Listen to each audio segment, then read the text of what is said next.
both Liberal and Conservative governments have effectively turned the immigration system into a revolving door temp agency to provide exploitable workers to employers. And that's key. They're not necessarily cheaper workers, but they're more exploitable because they have fewer rights. Where do non-permanent residents in Canada work? According to Statistics Canada, increasingly in low-paying sectors.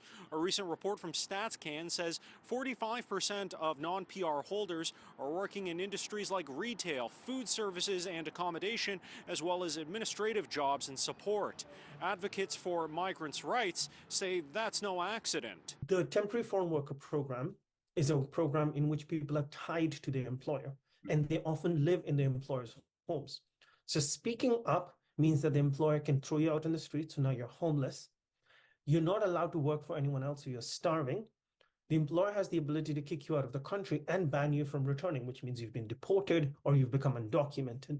The Stats Canada report groups several non-permanent resident categories together: temporary foreign workers, people on study permits, and those with international mobility program permits.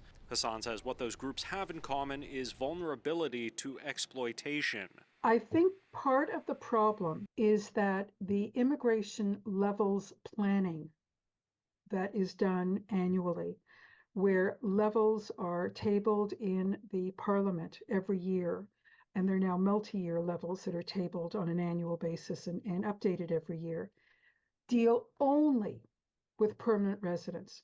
There is nothing in the immigration levels plan that talks about temporary entrance. While work permits tied to employers are unique to the temporary foreign worker permit, Naomi Alboim says even those free to find a new employer, like those on study permits, face another problem. They have to have work experience in either management jobs or supervisory jobs or professional jobs that require university education.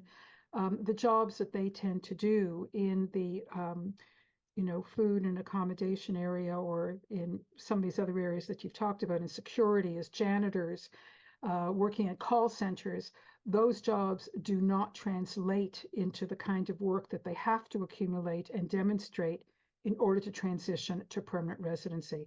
So they are permanently temporary.